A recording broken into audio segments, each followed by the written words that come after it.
to go. I was born ready. All right. Born ready. All right.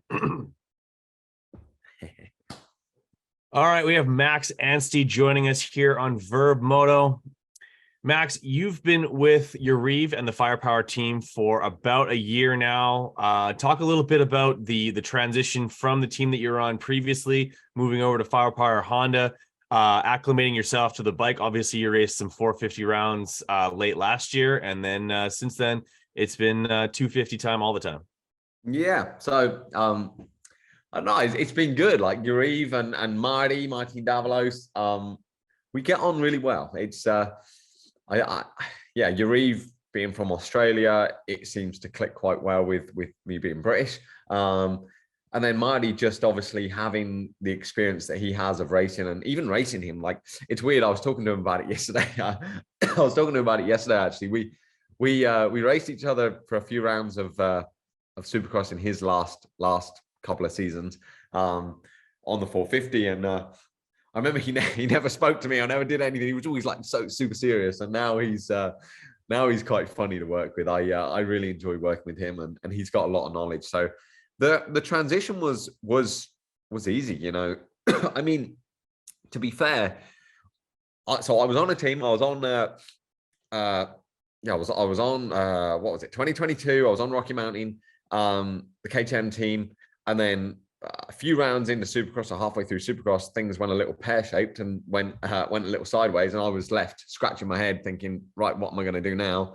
Along with my teammates, and we basically, I was trying to find something for outdoors, wasn't really too sure like what was going to come up or not, and didn't really have anything lined up. And Marty and Yariv kept calling me and were like, Max, have you thought about riding a 250? Have you thought about, you know, doing this? You're going to be really good on one, and this and that, the other. And I originally was just like, nah, like I just wanted to race outdoors on a 450 somewhere. Like I was like, I just want to do outdoors. I was like, no, I'm a 450 guy. I've been on a 450. You know, 2016 Motocross Nations was in Italy, was my last 250 race. And I remember putting the 250 on the side of the truck back there in Europe and thinking, yeah, I'm done with the 250 class. I'm never going to ride a 250 again. Didn't achieve what I wanted to achieve. Like I always wanted to be in contention for a world title. And that leads on to the World Supercross now. It's given me that opportunity to do that.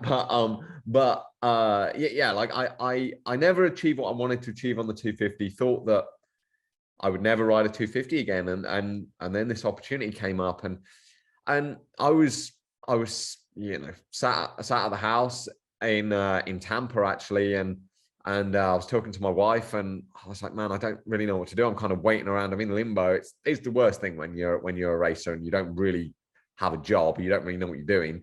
And she says, just go up and test the bike, go up and meet the guys and test the bike at MTF. And it was a 4-hour drive for me. So I called Marty. I said, Marty, what are you doing tomorrow? Can I come up and ride the bike? And he said, yep.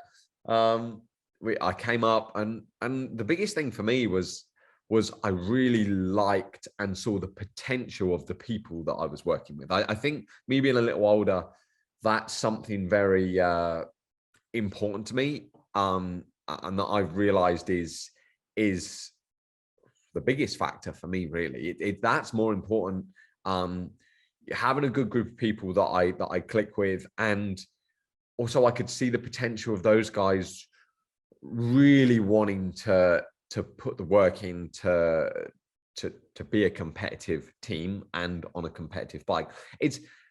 It's one of those where I've been on a lot of different teams. And I've been on a lot of teams and with a lot of people that say all the right things and give me all the bullshit that, oh yeah, we want to win. Well, of course, everyone does when they go to the race. Hey, everyone wants to do well, but yeah, I know the difference now. I feel I'm not perfect, but I can read through half of the shit most of the time now, and I really felt like these guys were genuine and were in a good spot, and the potential to grow was really, really good. So I was sat up there with Marty. I rode the bike, the 250, and I said to them, I said, I have no idea if this is a good bike or a bad.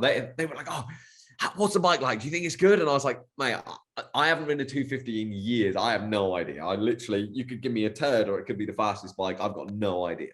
I said, that's your job, Marty. You figure the bike out.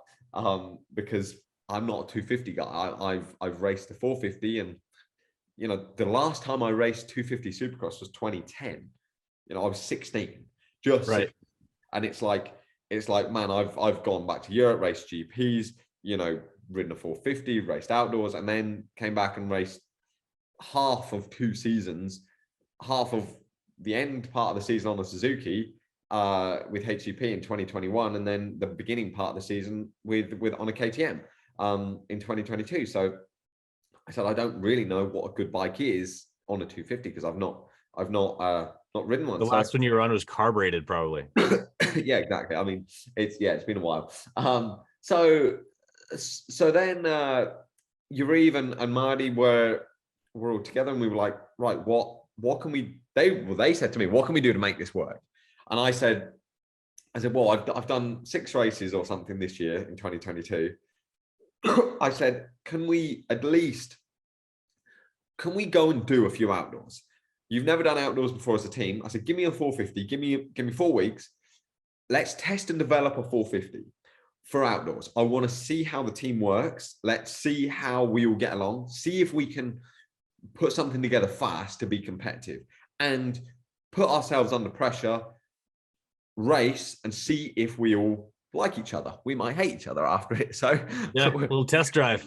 Yeah, let's have a little bit of a test. And man, we came in competitive. I mean, I was top 5, 6 in qualifying on a 450 that this team hadn't done any work on a 450. It's a it was a 250 Supercross team.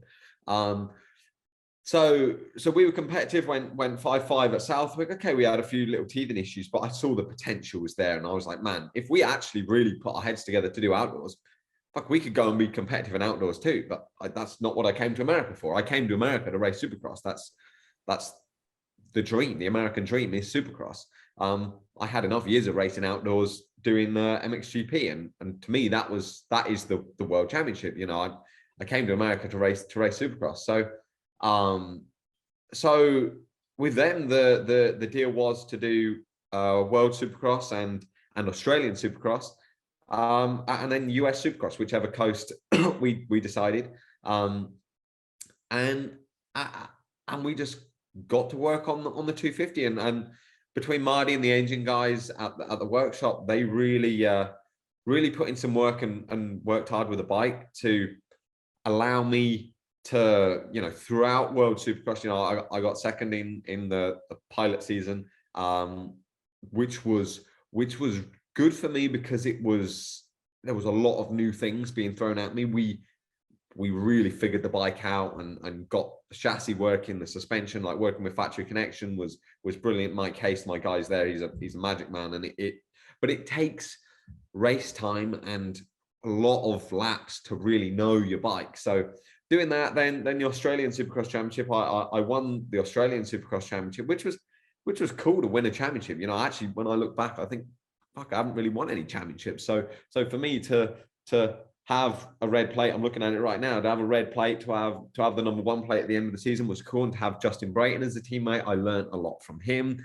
He's got a lot of knowledge with the Honda and with the bike. Like, he's really good guy to have around. So it was a progression, and everything was pretty seamless. It worked well. The Yariv and the whole crew here put together a good package, and then we came into Houston to round 1 and won qualifying, which I've never done before, and we were like, all right, we're here now. We can go racing. We can be competitive. And even before Houston, like I was sat here and thinking, people telling me, oh, how do you think you're going to do? And I'm like, I genuinely have no idea. Like, I literally, my image in my head or my feeling of American Supercross is it's bloody hard. Like, to get inside the top 10 is gnarly. Like that is something special.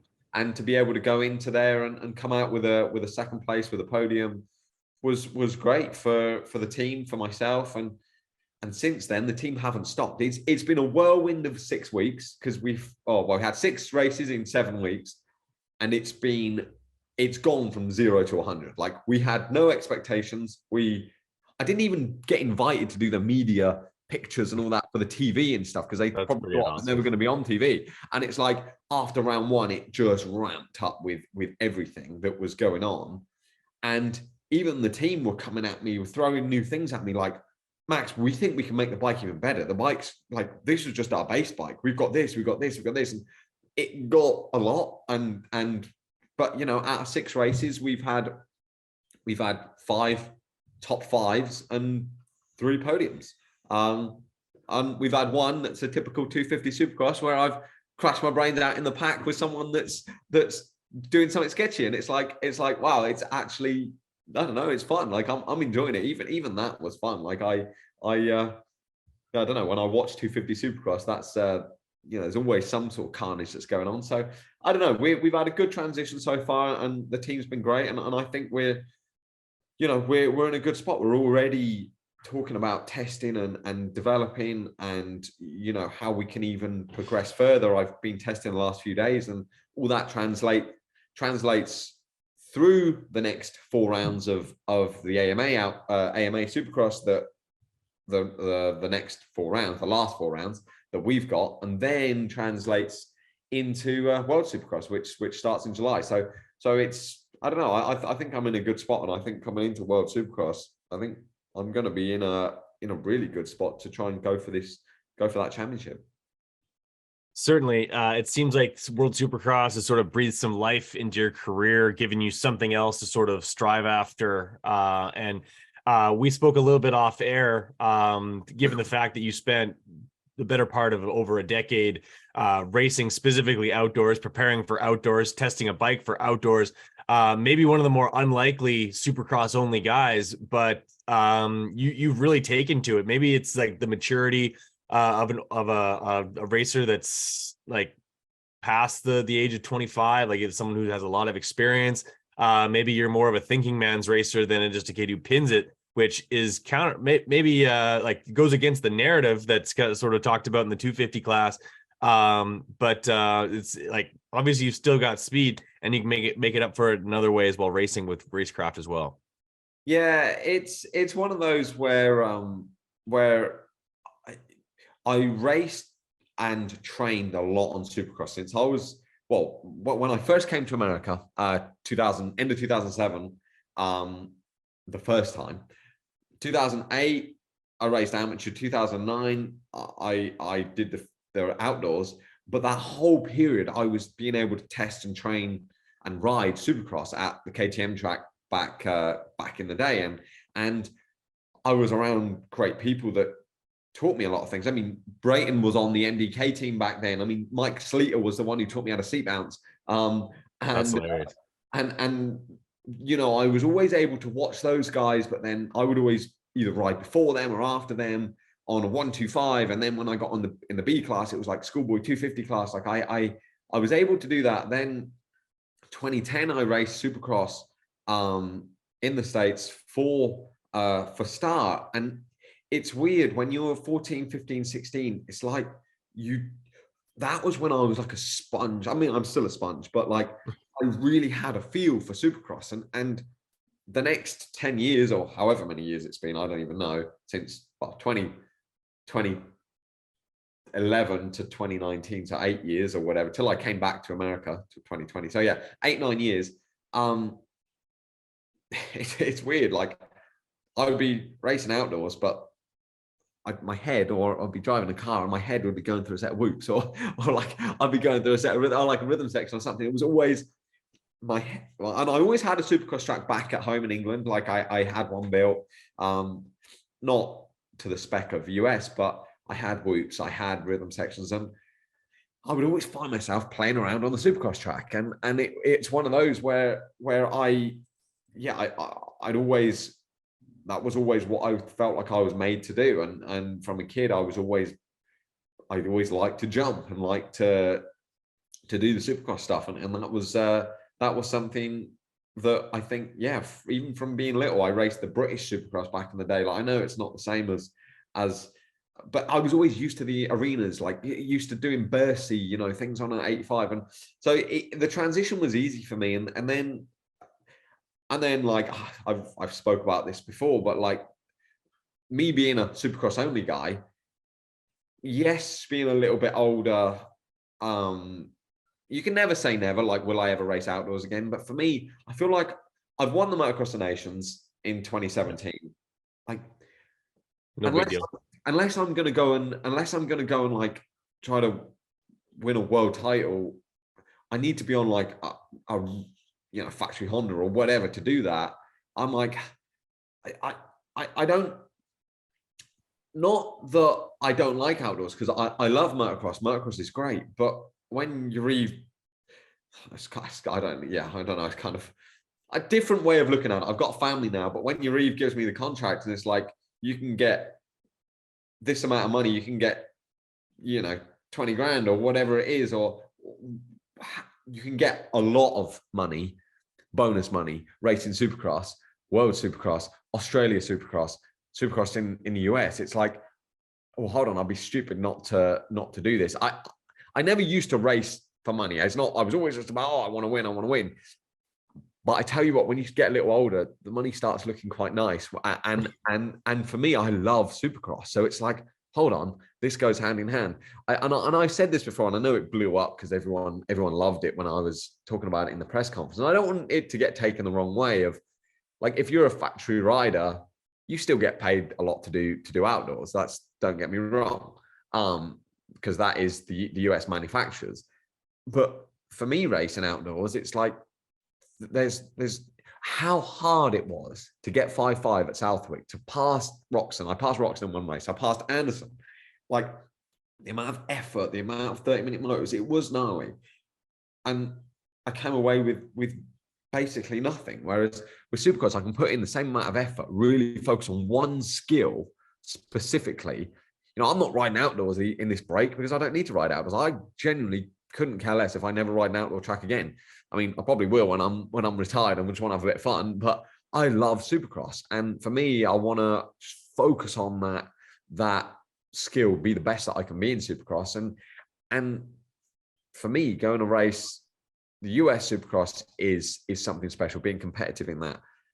But now being able to race World Supercross, come back to England for round one, I've got everyone going, all the friends and family, and then even other places in Europe where I've got fans and people from Europe that have watched me for years racing GPs can now go and watch me do this special discipline, which is Supercross. I think it's going to be, I think it's something special, and I'm really thankful that I'm in the position to be able to do that, and that World Supercross has come along at this time. It's one of those where it's new, but it's perfect because everyone has been talking about running a World Supercross Championship for forever, and now now Adam Bailey and the guys have made it happen. It's cool. For sure. Like the whole thing seems to be a little bit tailor-made for yourself, a guy who grew up obviously like idolizing Supercross superstars, wanting to go race Supercrosses, and you were eventually able to go do it, and then in a roundabout way came back to it, and now enjoying maybe the most successful season that you've had in Supercross, period. In fact, I know that it is, given the fact that you've been on the podium.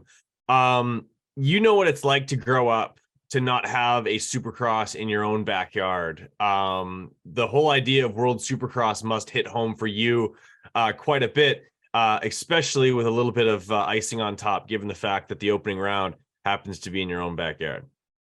Yeah, definitely. Like for me, having the first round at home back in England is something special.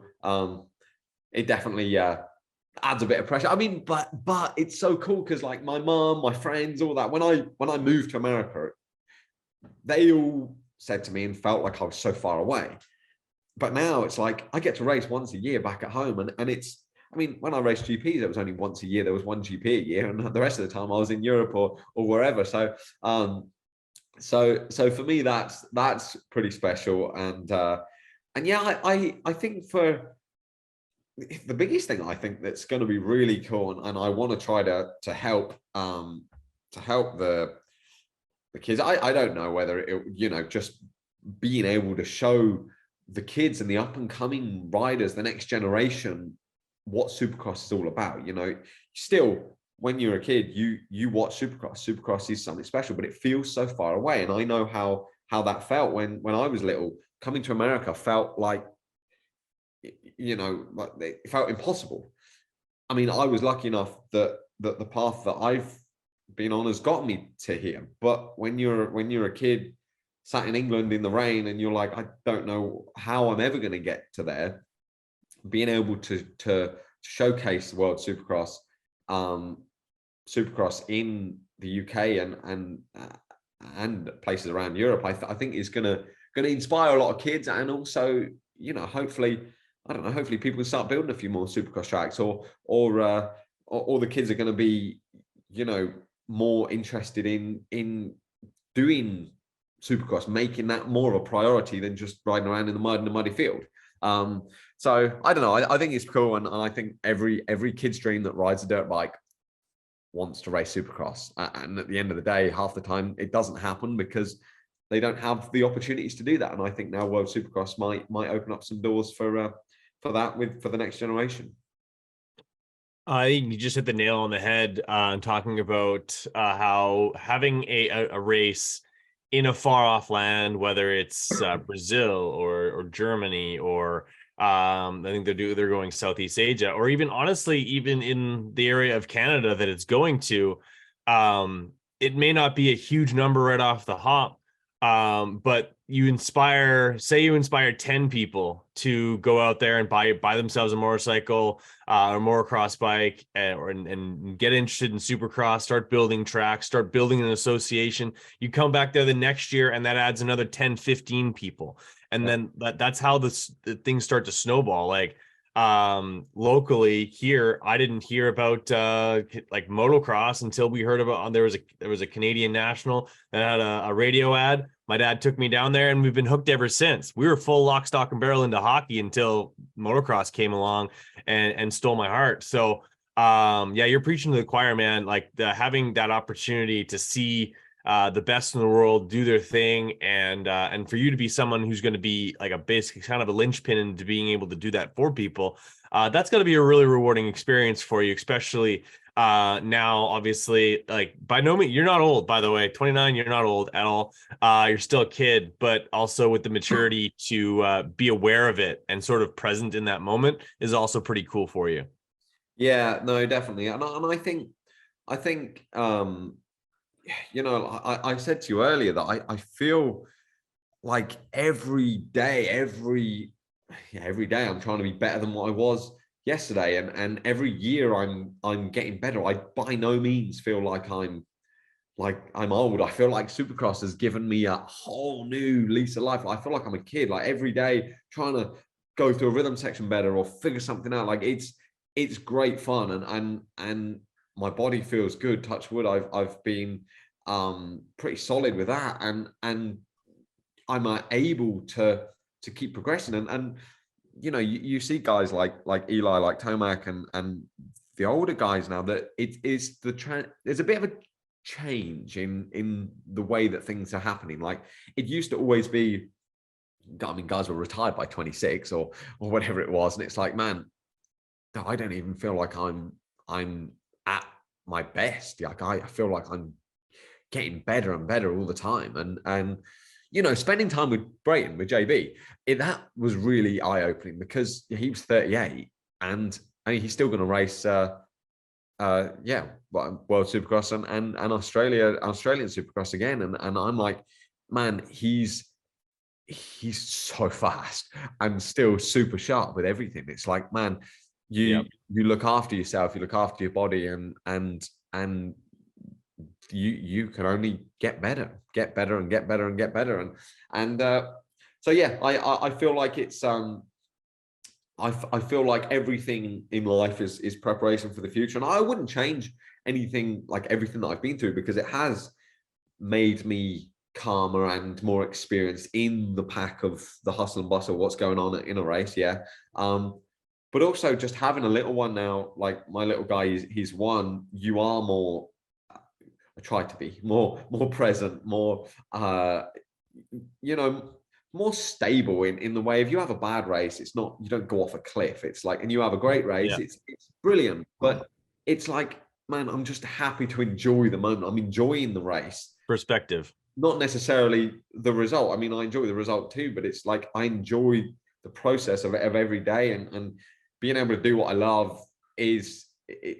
I don't know. I feel like when you're a kid, you can get a bit more short-sighted and more like, oh my god, I have to perform. Your whole identity is about your results. Whereas for me, I feel like, and this is where it comes back to a good group of people. I feel like with Marty, with Yariv, like, I don't know, I've got a good group of people around me that it's not necessarily, I mean, it is about results because it's still a business, but they're good people, you know. It's and that helps with, I don't know, it just helps with everything. And I think your whole identity doesn't have to be about what result you get that weekend.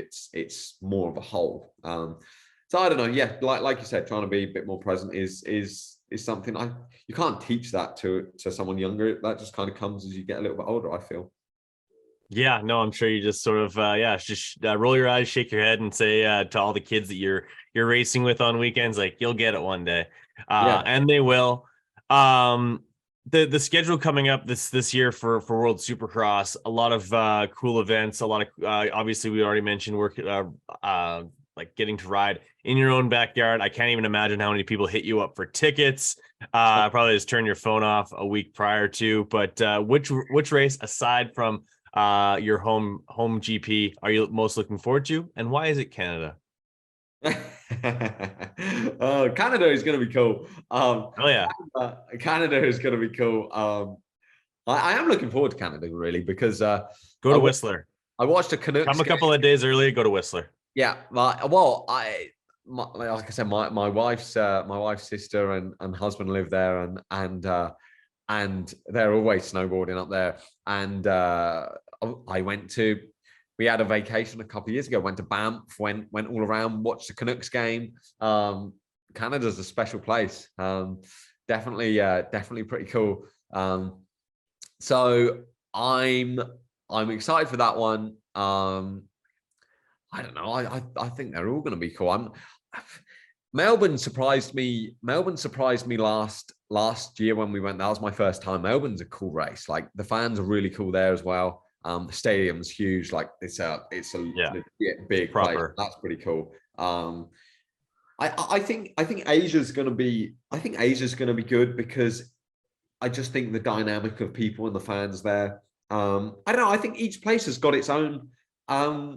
Has got has got bits and pieces that are going to be great. The French are always big into Supercross. The French love it.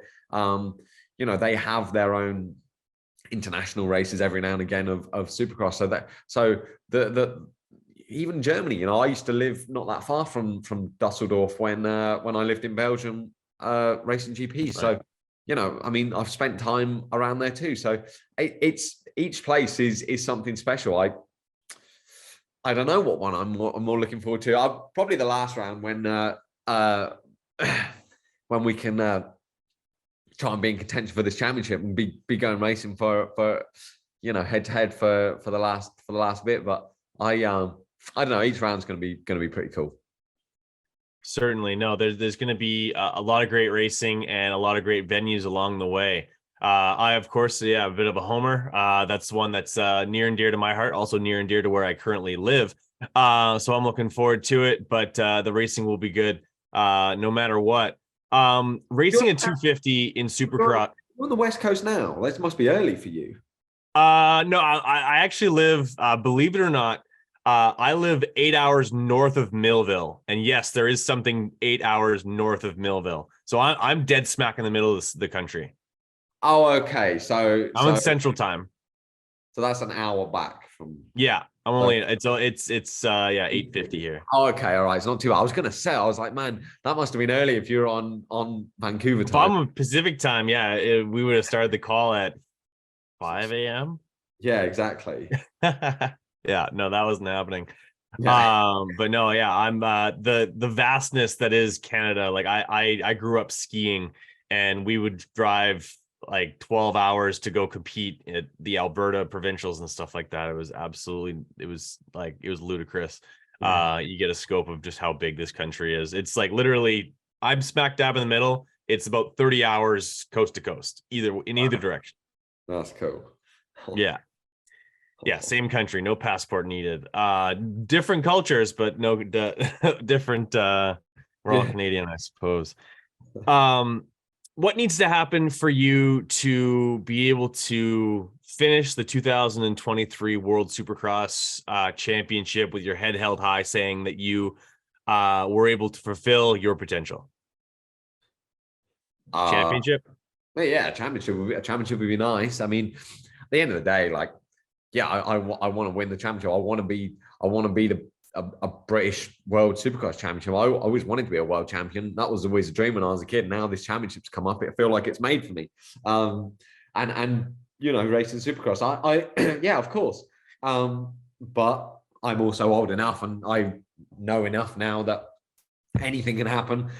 you can yeah, I mean, there's 20 other guys on the start line that are also going for that same thing. So as long as I perform my best and perform well, have winning performances, if I come away with a win, and then that's great. If there's plenty of things that can happen. I'm not set on, oh, I have to win, otherwise I'm a failure. I feel like I have the tools and the potential to fight for this championship, especially after last year. And I feel like I've only grown and got better since then.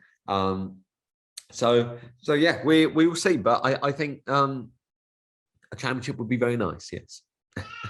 Yeah, no, that goes without saying, man. It would be that's the ultimate goal.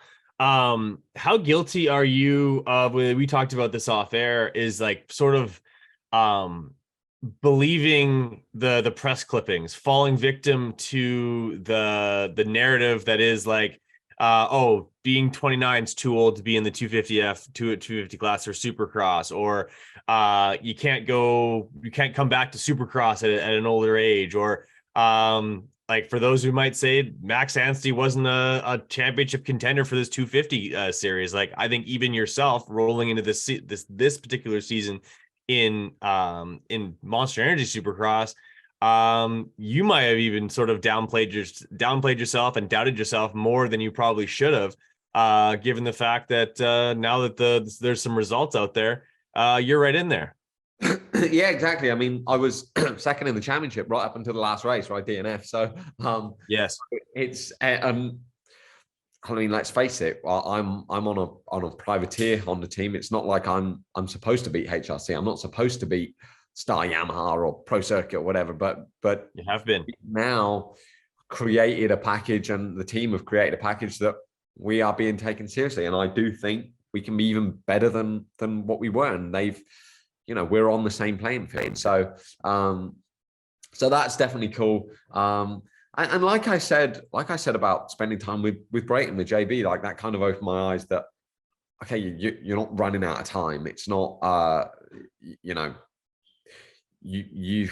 don't know, like people say, oh, I mean, like I said, back in the day, people were 26 and they were retiring. I feel like it's different. I don't know whether it's medical, like the training slightly different. People are not abusing their bodies as much. They're, eating healthier.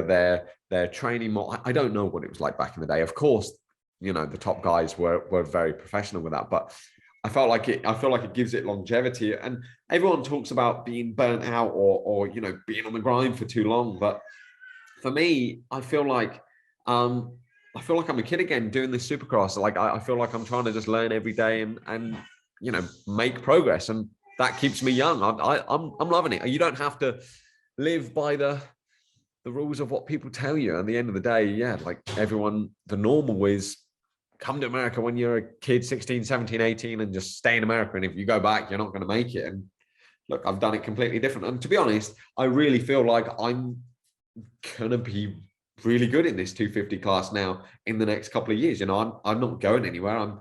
I'm staying around definitely next year, and I'll stay in the 250 class as long as I can. But I want to win this thing in the US. I want to win it in the World Championship, in the World Supercross, and I want to then go to the next step. This is step one, step two, and you can't go to step 3, 4, 5, 6, which is a 450 class, until you've completed these steps. So I feel like, yeah, I don't know. It's given me a whole new view of things, and I'm only getting better, and I'm grateful for it. I'm loving it. Absolutely, man. I think career mode on Max Anstie's life, if it was a video game, would be a bit confusing to follow along with sometimes, I'd imagine. Yeah. But you've certainly blazed your own path and made a good name doing it. How much will it mean to Yuriv, and how much will he be frothing at the mouth if you're able to win a championship? See what I did there? Oh yeah, I see what you did. Oh, um, oh yeah, he will be loving it. I mean, of course, he loved it when he won the championship with Ken Yeah.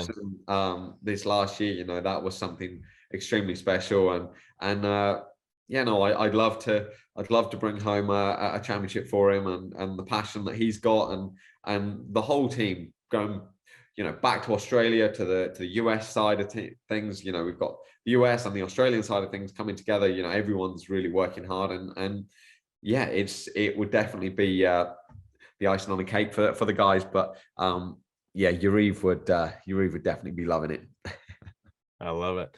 Okay, so we are only 1 week away from the beginning of the return of World Mini, a race that Vurbmoto is putting back on. You were fortunate enough to race it probably one of its last years, 08, 09, something around there. Before I let you go here on the show, I need to ask you your best World Mini memory, and it's got to be something better than back on in Super Minis at Loretta's, where you went ass over tea kettle in the 10-pack. Yeah. Great World Mini. video though. World Mini, yeah, I know. I made it on Nitro Circus, so I was pretty pumped with that. But Yeah. World Mini, man, I remember racing World Mini from such a young age. Like, I remember watching Davey Millsaps on an 85 skim the whoops and thinking, how does he even do that? And I remember it being so windy sometimes, and these guys were still jumping stuff, and I literally couldn't figure out how they would do that. I can still, oh god, I know the feeling of being in that long line, you know, where they write on your windshield, and you're in the campers just waiting to come in. Like, oh, there's nothing like that. Like, that's a special race. God, I had my first injury there. I broke my leg at World Mini going after the first turn. I dropped off, like caught my foot in a rut when I was 10. Yeah, I was gnarly. Oh, I've had some experience there. Probably I remember racing there one of the last years. I think it might have been 07 or 08. Must have been 08. I think I did like 125s, super minis, and 250s. I did everything, and there was like a triple in the middle. And I remember I was like one of the only ones that were getting it, and like the finish flag was out for practice, but like you'd be looping it around, and there was all the guys doing it. Anderson was doing it. Like, it was, I don't know, it was pretty cool. World Mini, I just remember. Okay, so best memories, just how big the trophies were. Like, I remember being a kid, and I really, really, really wanted a trophy that was bigger than me, and I never got one until I was like good enough on a Super Mini and a 125. Like, when I was on a 50, a 60, like on the little bikes, I could never do it. I never got like I was never good enough to get the real big ones. And then I remember on like a 125, I think I don't know if I won championships or not. I can't remember, but I definitely got some really big trophies, and I just remember them being so cool. They were like bigger than me, and I was 14 or whatever it was. Yeah, that was pretty cool.